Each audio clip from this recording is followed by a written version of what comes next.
Assalamualaikum warahmatullahi wabarakatuh. Bismillahirrahmanirrahim. Alhamdulillahirabbil alamin.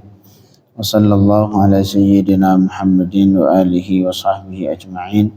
Allahumma rabbi shrah li sadri wa yassir li amri wa hlul 'uqdatam min lisani yafqahu qawli.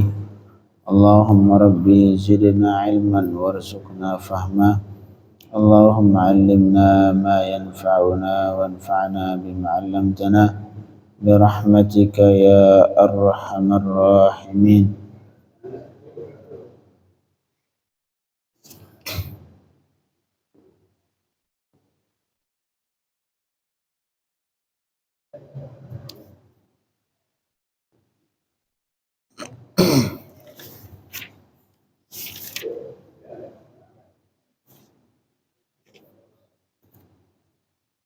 Jemaah subuh yang dirahmati Allah, kita ingatkan yang belum niat i'tikaf untuk berniat dulu. Nawaitul i'tikaf fi hadzal masjid muddata iqamati fihi lillahi ta'ala.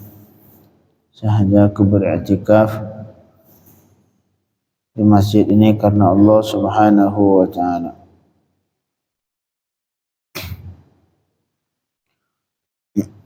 Bismillahirrahmanirrahim. Kita lanjutkan pembacaan tafsir Jalalain karangan Al-Imam Jalaluddin As-Suyuti dan Al-Imam Jalaluddin Al-Mahalli rahimahumallah wa naf'ana bihima wa bihim ulumihima fid darain amin. Masih menyangkut tentang surah Al-Baqarah ayat 278, masih membicarakan tentang riba. إذ قال الله تعالى أعوذ بالله من الشيطان الرجيم يا أيها الذين آمنوا اتقوا الله وذروا ما بقي من الربا إن كنتم مؤمنين. Wahai orang yang beriman, bertakwalah kalian kepada Allah Subhanahu wa ta'ala. وذروا ما بقي من الربا, dan tinggalkanlah apa saja yang tersisa dari riba. Riba yang sudah berjalan, ya sudah berhenti di situ, cukupkan. In kuntum mu'minin, jika kalian itu beriman, artinya shadiqina fi imanikum, jika kalian itu memang benar dalam iman kalian, bukan iman setengah-setengah. Kemudian Allah melanjutkan di ayat selanjutnya, fa illam taf'alu fa'adhanu biharbin minallahi wa rasulih wa in tubtum falakum ru'usu amwalikum la tazlimuna wa la tuzlamun. Maka jika kalian tidak mau melakukan, kata Allah, tidak mau melakukan ma umirtum bih, apa saja yang diperintahkan kepada kalian, yaitu untuk meninggalkan riba. Fa'adhanu, sebagian qiraah fa'adhinu, yang artinya sama, fa'adhanu fa'adhinu, artinya ai i'lamu, maka ketahuilah. Fa illam taf'alu, maka jika tidak engkau lakukan, yaitu apa saja yang diperintahkan oleh Allah Subhanahu wa ta'ala, fa'adhanu biharbin minallah, maka ketahuilah dengan adanya peperangan dari Allah Subhanahu wa ta'ala wa rasulihi, dan rasul Allah bagi kalian. Ini disebutkan oleh ulama, Allah akan memerangi seorang muslim, memerangi seorang mukmin dengan dua sebab. Yang pertama, ini yang disebutkan Allah dalam bab riba. Satu lagi, karena menghina wali Allah Subhanahu wa ta'ala. Siapa saja yang menghina wali Allah, maka itu tunggulah peperangan dari Allah Subhanahu wa ta'ala. Maka kalau Allah yang sudah memerangi kita, ya itulah bahaya yang paling besar. Fa'zanu biharbin minallah, maka ketahuilah dengan adanya perang dari Allah untuk kalian. Allah dan Rasul memerangi kita dengan sebab kita tidak berhenti dari riba yang diharamkan oleh Allah Subhanahu wa ta'ala. Ini kata ulama, fihi tahdidun syadidun lahum.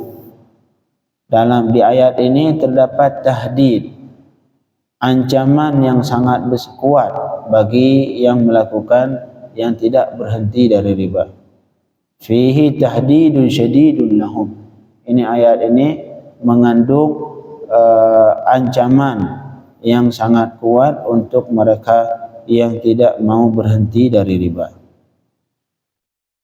Tapi sahabat saat itu, inilah sahabat radhiyallahu anhum ajma'in, ketika mereka mendengar sebuah larangan dari Allah, ketika mereka mendengar sebuah perintah dari Allah dalam bab riba, walamma nazalat, ketika turun ayat ini, qalu la yadalana biharbih, la yadalana biharbih, tidak kita ini tidak memiliki kemampuan, tidak memiliki kekuatan untuk memerangi Allah Subhanahu wa ta'ala. Allah yang memerangi, siapa yang sanggup melawan? Makanya kita lihat negara yang menjalankan riba, ekonominya seperti sekarang yang kita lihat. Yang kaya semakin kaya, yang miskin semakin melarat. Allah yaruddana maraddan jamila. Semoga Allah memberikan yang terbaik untuk kita semua, walaupun di zaman kita belum terlalu baik. Semoga nanti di generasi keturunan kita akan semakin baik. Amin ya rabbal alamin. Fa in lam taf'alu, maka jika kalian tidak mau melakukan apa yang diperintahkan, yaitu meninggalkan riba, sampai riba yang sudah berjalan yang sisa juga harus ditinggalkan, berhenti. Fa'adhanu, maka ketahuilah, biharbin, dengan adanya perang, dengan adanya peperangan dari Allah Subhanahu wa ta'ala dan Rasul Allah untuk kalian. Artinya orang yang menjalankan riba, maka yakinilah bahwa Allah sedang memeranginya. Yakini bahwa dia sedang berperang dengan Allah Subhanahu wa ta'ala. Makanya sahabat saat itu semua berkata, la yadalana biharbih, kita ini tidak ada kekuatan sama sekali dalam berperang dengan Allah Subhanahu wa ta'ala. Akhirnya mereka semua berhenti. Inilah para sahabat yang imannya kuat, ketika turun larangan yang berbentuk ancaman, mereka langsung berhenti seketika. Yang padahal itu adalah sumber bisnis mereka. Jadi mereka enggak pakai, kan ini Ustaz sudah saya berjalan, kan ini sudah begini, kan ini sudah begini, ngasih solusi dikit dong. Enggak, yang namanya sahabat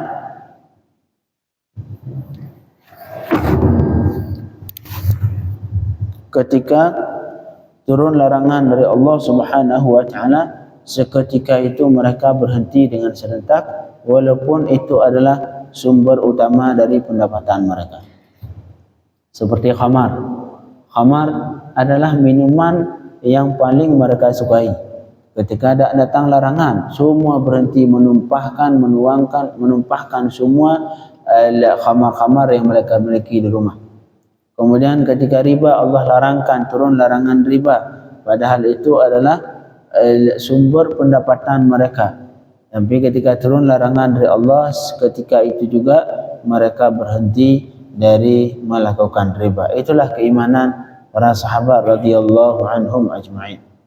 Kemudian kata Allah, wa in tubtum ay raja'tum anhu, dan jika kalian kembali dari riba, artinya kalian taubat, tidak lagi melakukan riba, berhenti dari riba, falakum ru'usu amwalikum, maka bagi kalian tetap ru'us ay usul, modal pokok.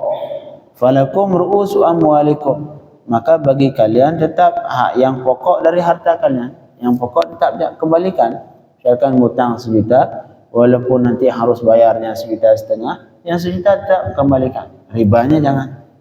Ribanya sudah jangan, berhenti, tapi yang pokok tetap dikembalikan. Falakum ru'usu amwalikum, dan jika kalian bertaubat, tidak lagi melakukan riba, apakah semua harta dikasih ke dia? Tidak. Falakum ru'usu amwalikum, maka bagi kalian adalah pokok dari harta kalian. Harta modal gitu yang pokok tadi tetap kita dapatkan, itu tetap masih harta kita. La tazlimun, tidak kalian menzalimi. Kita tidak boleh menzalimi dengan mengambil lebih dari orang lain. Wala tuzlamun, dan juga kalian tidak dizalimi dengan dikurangin pokok dari harta kalian. Ngutangin 10 juta, nanti walaupun awalnya ketika akad misalkan kembalikannya 11 juta, hukumnya la tazlimun. Kalian jangan menzalimi orang lain dengan menambahkan jadi 11. Wala tuzlamun, begitu juga kalian tidak dizalimi dengan dikurangin jadi 9. Artinya harta yang pokok tetap harus dikembalikan dan tambahan yang berbentuk riba harus ditinggalkan. Yang hukumnya la tazlimun wala tuzlamun. Inilah tujuan dari syariat Allah Subhanahu wa taala. Kenapa Allah tidak membolehkan riba? Ini tujuannya. La tazlimun wala tuzlamun. Ini kaidah yang disebutkan oleh Allah dari semua akad transaksi muamalat dalam Islam. Tujuannya ini saja. Tujuannya yang di ujung ini. La tazlimun wa la tuzlamun. Kalian tidak menzalimi orang lain dan juga kalian tidak terzalimi. Nah inilah tujuan dari semua transaksi yang diperbolehkan oleh Allah Subhanahu wa taala, dan tujuan ataupun hikmah dari semua transaksi yang dilarang oleh Allah Subhanahu wa taala. Kenapa Allah melarang riba? Allah melarang transaksi yang bertentangan dengan syariat. Tujuan ini dua ini, yaitu supaya kita tidak menzalimi orang lain, dan begitu juga sebaliknya kita tidak terzalimi.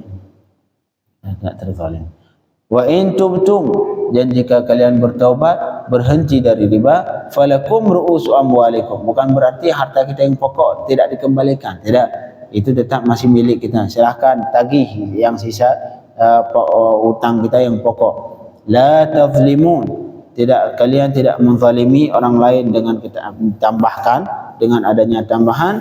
Wala tuzlamun, dan kalian tidak dizalimi dengan adanya pengurangan dari pokok utang tadi. Enggak, pokok kembalikan, untuk yang tambahan tidak dilanjutkan.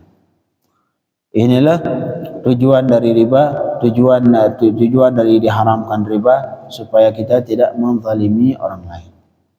Mungkin kita ketika ngasih utang ke orang, ngasih pinjemin ke orang dengan ngambil riba, tidak merasa kita menzalimi orang lain, kecuali ketika kita sudah membutuhkan uang dan saat itu kita pinjam dan kemudian orang lain memperlakukan riba. Saat itu kita akan terasa bahwa pinjaman dalam bentuk riba itu ada sifat, ada kezaliman di situ. Ada kezaliman di situ. Kezaliman tergantung, ada yang kadang-kadang antar individu manusia, ada yang kadang-kadang sampai tingkat negara dengan negara. Sampai contoh misalkan negara kita sampai ribuan triliun nggak habis-habis. Semakin tahun semakin bertambah, semakin tahun semakin bertambah. Terus yang dibayar tiap tahun dibayar ya bunga doang yang dibayar. Artinya bayar riba doang. Yang pokok tidak akan pernah terbayar. Yang pokok tidak akan pernah terbayar. Dan kalau telat dibayar, antar bunga itu akan jadi bunga lagi, bunga itu akan jadi bunga lagi. Siapa yang akan terzalimi? Itulah kita terzalimi. Kita terzalimi. Awalnya pajak cuma 10%, sekarang tambah pajak PPN jadi 11%. Mungkin tidak tahu ke depan bakal ditambahkan lagi, tapi semoga kita berharap kepada Allah supaya tidak akan ditambahkan lagi. Ini semua kenapa? Kita akan merasa terzalimi dengan hal seperti ini, karena yang dijalankan transaksi yang mengandung riba. La tazlimun wa la tuzlamun. Ini tujuan dari diharamkan riba, supaya kalian tidak menzalimi orang lain dan juga supaya kalian tidak terzalimi.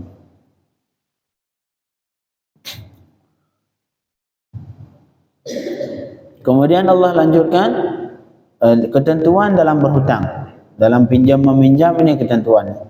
Wa in kana dzu usratin fanadhiratun ila maisarah. Dan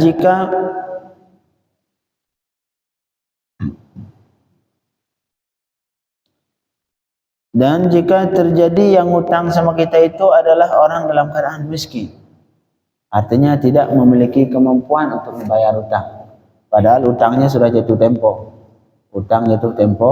tapi dia saat itu dalam keadaan tidak memiliki uang. Wa in kana dzu usratin, Dan jika orang yang hutang tadi itu dalam keadaan tidak mampu membayar ataupun dalam keadaan miskin, fanadhiratun ila maisarah, maka kewajiban terhadap kita yang ngasih pinjaman wajib, fanadhiratun, maka wajib terhadap kalian untuk menunggu ila maisarah, hingga ia kaya, hingga ia memiliki kemudahan. Ini maisarah, sebagian qiraah maisurah. Khilaf qiraah, ada sebagian maisarah, sebagian qiraah maisurah. Dua-duanya mutawatir. Yang tujuh artinya ai waqta yusrin. Artinya apabila si yang hutang tadi, yang minjam tadi, dia itu dalam keadaan miskin, tidak memiliki kemampuan untuk membayar hutang walaupun sudah jatuh tempo, fa nadhiratun, maka alaikum ta'khiru, maka wajib terhadap kalian untuk menunda ataupun untuk menunggu hingga sampai waktu ia itu memiliki kemampuan, memiliki kekayaan untuk membayar hutang. Wajib tunggu. Enggak boleh kita tagih, enggak boleh diteror. Oh, kamu kapan bayar, diteror. Nah, tidak, diharam. Haram kita teror orang yang memang dia itu tidak mampu membayar. Nah, kita lihat ini orang yang lagi susah.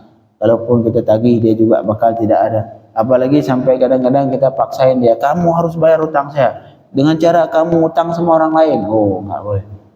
Nah, kalau dia memang benar-benar dalam keadaan tidak mampu, bagi kita yang ngasih pinjam wajib tunggu. Haram kita tagih dia, haram kita paksa dia untuk membayar hutang kita padahal dia saat itu tidak mampu. Wa in kana dzu usratin, dan jika ia itu dalam keadaan tidak mampu, miskin, fa nadhiratun ila maisarah, maka terhadap kita yang ngasih pinjam wajib tunggu hingga sampai waktu ia memiliki kemampuan. Kalau dia mampu, boleh tagih, silakan tagih.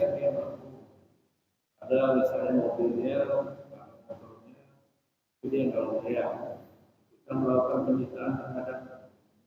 Kalau disebutkan sama ulama, kalau dia punya uang, misalkan dia itu mampu ngebayar tapi ditunda lagi, utang kita 10 juta nggak dibayar, besoknya beli mobil. Utang kita giliran tanya, Pak ada uang nih, saya butuh uang. Oh enggak, mohon maaf Pak. Tiba-tiba besoknya beli mobil lagi, besoknya beli motor. Nah, artinya untuk keperluannya dia punya uang, tapi untuk utang kita enggak pernah punya uang. Ini kata ulama, sampai syariat membolehkan kita mencuri harta dia. Apabila dia itu orang mampu membayar. Tapi curinya seukuran utang kita, seukuran utang kita. Selama itu tidak menimbulkan fitnah. Tapi kalau di Indonesia mungkin ketika kita curi ntar bakal dipenjarakan, nah jangan. Lebih baik ngangkat ke pengadilan. Wa anta saddaqu, tapi ketika kita lihat itu orang tidak mampu membayar, yang kewajiban kita menunggu sampai ia mampu. Tapi wa in tasaddaqu, dan jika kalian bersedekah, artinya di sini beribra, membebaskan utang. Ai tatasaddaqu 'alal mu'sir bil ibra, artinya kalian bersedekah untuk orang yang miskin tadi dengan membebaskan utang. Kita lihat ini orang sudah tidak mampu. Wa anta saddaqu, dan kalian bersedekah, artinya mengibrakan utang, membebaskan utang.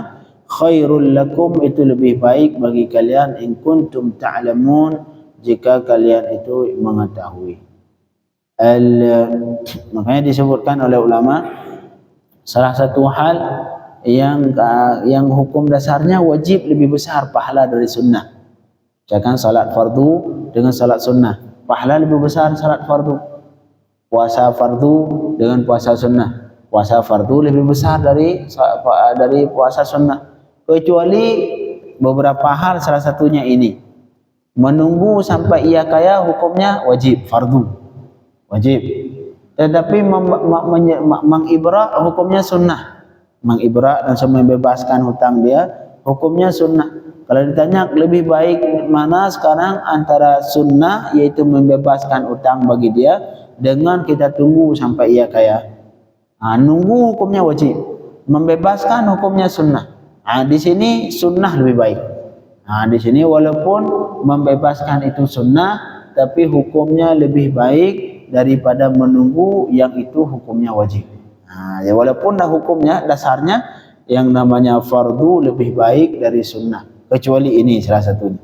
Ini fardu menunggu hukumnya fardu wajib, sedangkan membebaskan hukumnya sunnah, tapi membebaskan lebih baik daripada menunggu. Wa anta saddaqu, dan jika bahawa kalian bersedekah dengan mengibra, dengan membebaskan hutang, itu khairul lakum, itu lebih baik bagi kalian, in kuntum ta'lamun, jika kalian mengetahui. Maka disebutkan dalam sebagian hadis, man anzara mu'siran aw wada'a anhu adhallahu Allah fi dhillihi yawma la dhilla illa dhilluh. Ini balasan ataupun ganjaran ataupun pahala untuk orang yang melakukan sesuai dengan ayat ini. Ketika kita lihat orang ini tidak mampu, yang pertama kita tunggu, ataupun kalau sanggup kita bebaskan, kita bebaskan. Ini kata Rasul sallallahu alaihi wasallam, hadis diriwayatkan Imam Muslim. Man anzara mu'siran, siapa saja yang memberikan kemudahan ataupun memberikan waktu, menunda untuk orang yang miskin, enggak ditagih. Misalkan dia lihat orang miskin enggak sanggup membayar, ditunda, nanti aja. Artinya ditunggu sampai ia kaya. Siapapun yang memberikan, yang menanti lah, yang menunggu artinya dibiarin, tidak ditagih dulu. Untuk orang yang mu'sir, yang miskin, tidak mampu membayar. Aw wada'a anhu, ataupun digugurkan hutangnya. Ini dua pilihan. Boleh kita tunggu sampai ia punya kemampuan, ataupun kita bebaskan langsung untuk dia yang memang tidak mampu tadi. Siapa saja yang menunggu seseorang yang miskin, yang tidak mampu bayar hutang, ataupun wada'a anhu, dia membebaskan ataupun menggugurkan hutangnya, adhallahu Allah, maka nanti di hari kiamat Allah akan memberikan perlindungan untuknya di hari di mana tidak ada perlindungan kecuali perlindungan Allah. Enggak ada naungan saat itu kecuali naungan Allah Subhanahu wa taala. Maka salah satu yang mendapatkan naungan di hari itu yaitu adalah orang yang ketika ngasih pinjam ke orang lain dan kemudian orang lain itu miskin, dia rela menunggu sampai orang itu kaya, ataupun ia rela membebaskan hutangnya sehingga orang itu tidak lagi wajib membayar hutang. Nanti akan di hari kiamat akan dimudahkan oleh Allah Subhanahu wa taala dengan diberikan naungan oleh Allah, yaitu naungan di hari di mana saat itu tidak ada naungan kecuali naungan Allah Subhanahu wa taala. Allahumma faqihna fid din, 'allimna at-ta'wil, waftah 'alaina futuhal 'arifin, وعلى ووفقنا للعمل بما علمنا يا رب العالمين.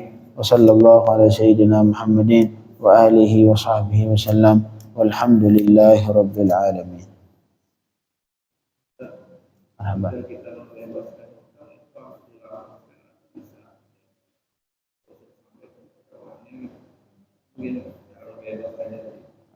Sampaikan ke dia, sampaikan.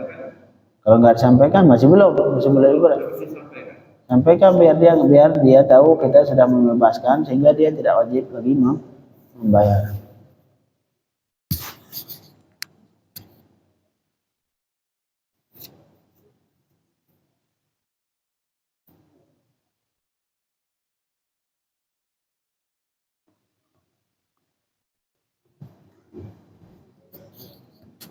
Ataupun solusi yang lain, ngasih tahu ke orang lain, kalau sampai kasih tahu ke orang saksi lah.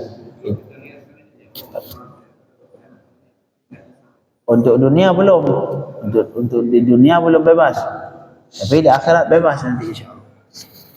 Yang untuk di dunia dia masih belum terbebas dari hutang. Marhaba. Oh, saksi, kalau ada saksi lebih baik. Ada saksi lebih baik. Tapi untuk sekedar sah untuk bebas dia di hutang dunia, tidak perlu, nggak harus ada saksi. Jadi untuk saksi kapan? Kalau nanti terjadi perdebatan lagi, oh, kamu sudah ibrah, belum, saya nggak pernah. Hari itu untuk saksi.